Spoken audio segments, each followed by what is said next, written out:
For a minute, Nika couldn't remember where she was. The moon floated through the tall trees beyond the porch. Moonlight smudged the cloudy, plastic sheets fastened over the screen walls. The goose-necked lamp shed a small apron of light. Then she heard tiny moans and groans coming from the sheepskin vest beside her.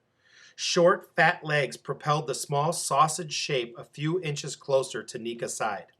A cold nose bumping her hand in the semi-dark. The pup was awake, and probably hungry.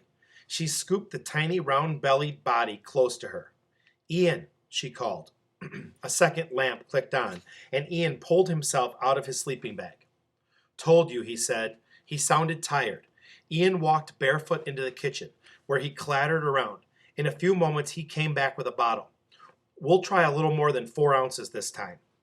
He handed it to her, pulled over a cushion, and sat down on the floor next to her. Holding the pup as she had before, sitting cross-legged, one hand under his chest, she placed him so that his front paws could push against her knee. When she put the bottle next to his mouth, the pup's head wobbled and bumped, knocking the nipple away. His legs flew, pushing himself almost off her lap. She lifted him back and held him in the crook of her arm, offering the milky nipple again by rubbing it over his lips. He quivered, grabbed hold, and then drank, quickly, noisily pulling, jerking, and nosing the bottle, his paws opening and closing. His eyes were still tightly closed.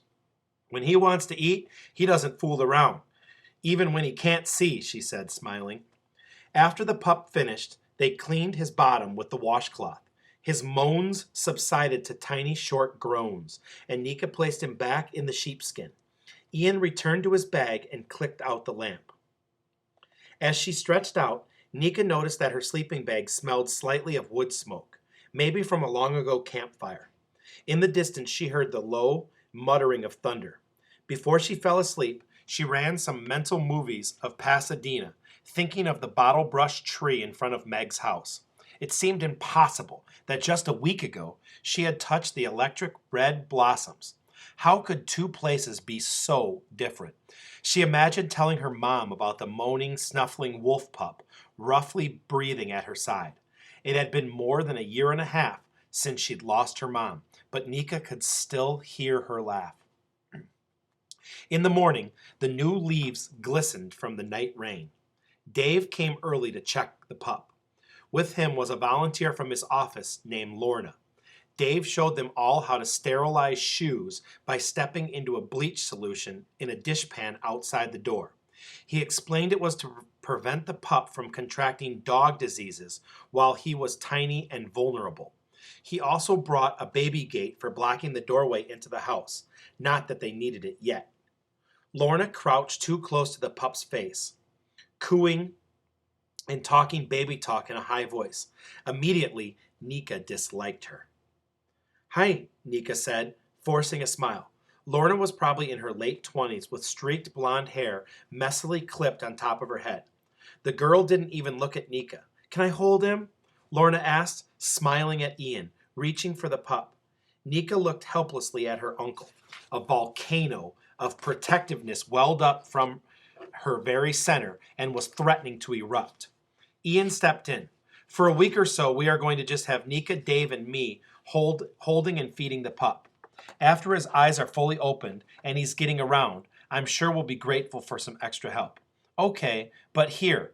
Lorna pulled a large stuffed bear pillow from a shopping bag she'd carried into the porch. "Someone gave it to my brother. I thought the wolf might like to play with it."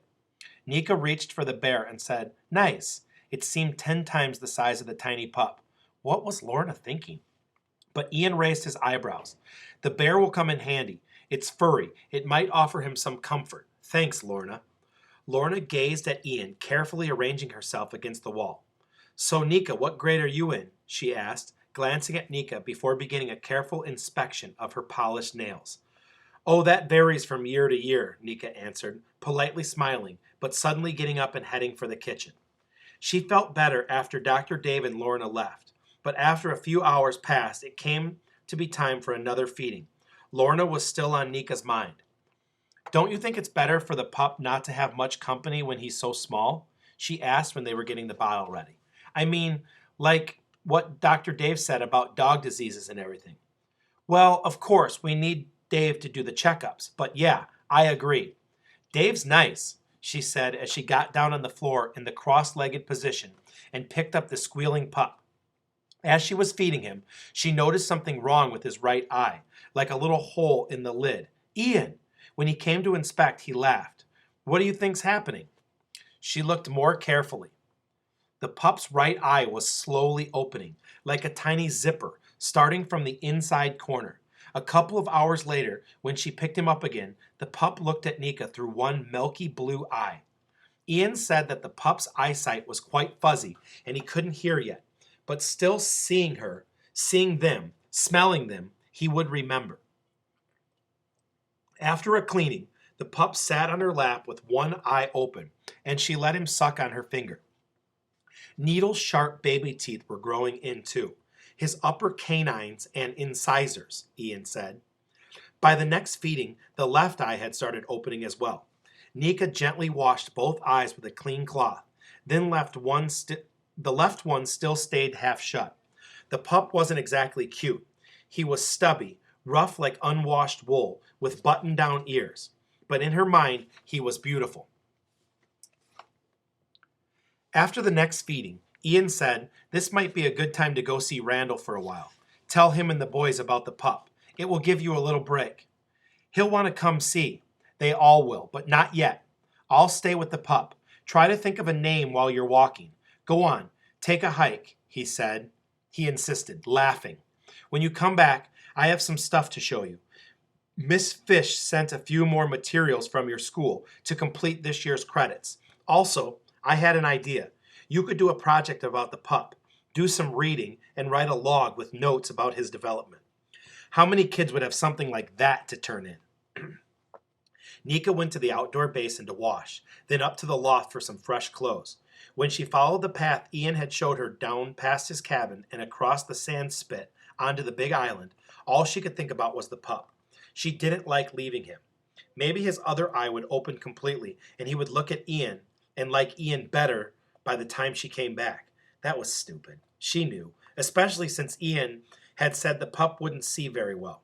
But she remembered that what she'd learned about how important those first few days were, the days when a pup bonded with his pack. On the other side of the sand spit, Nika followed the trail up a rocky hill. The air was spring cool, the sun hidden in a dishwater sky. As she entered the tall trees, the forest surrounded her like an army. A few days ago, the smells of damp earth and pine needles in the sun had been new to her. Today, she felt like she knew this place. Low branches touched her face.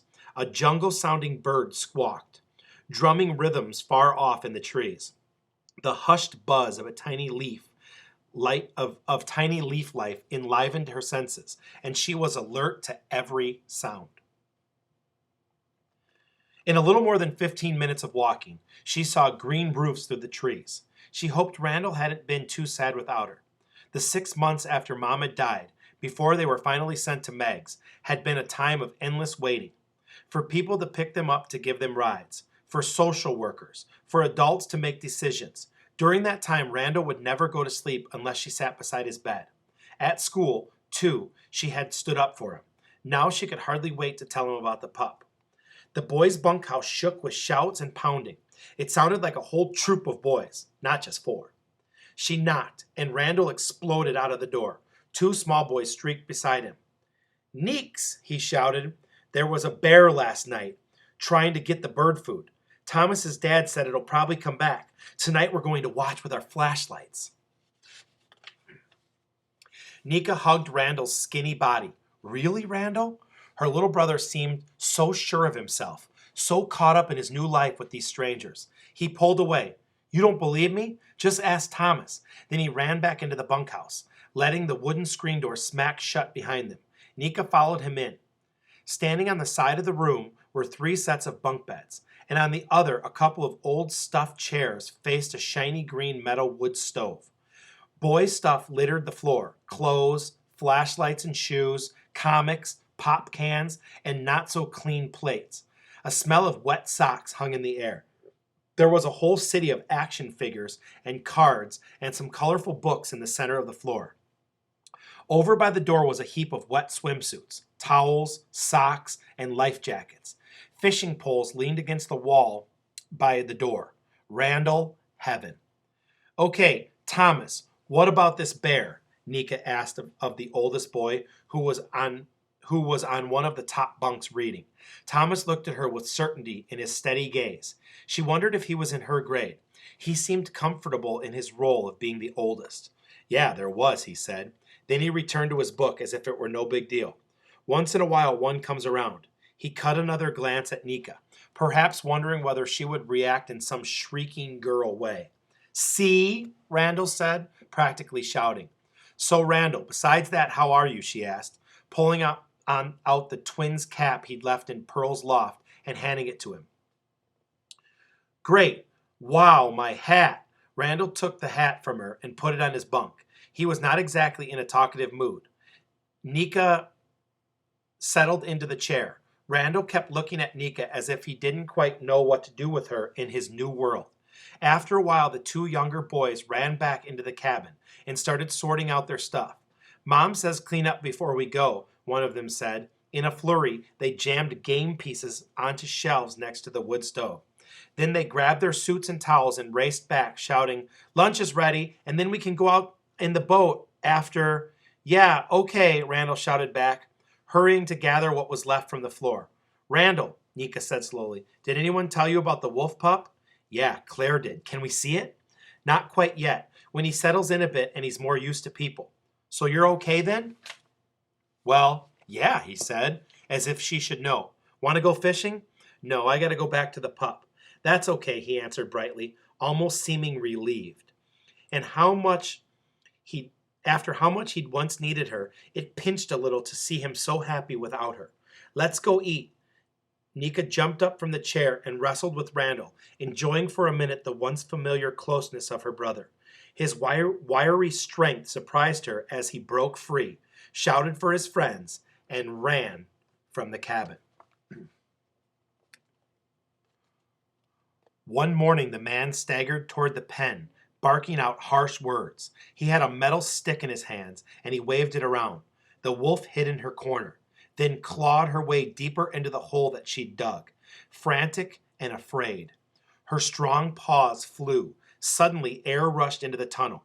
She slipped her body through, out into the sweet, sharp smells of freedom. As the silvery tan wolf left the road and felt the forest ground beneath her feet, something tore through the leaves, followed by a boom. She ran faster. And that is the end of chapter 6.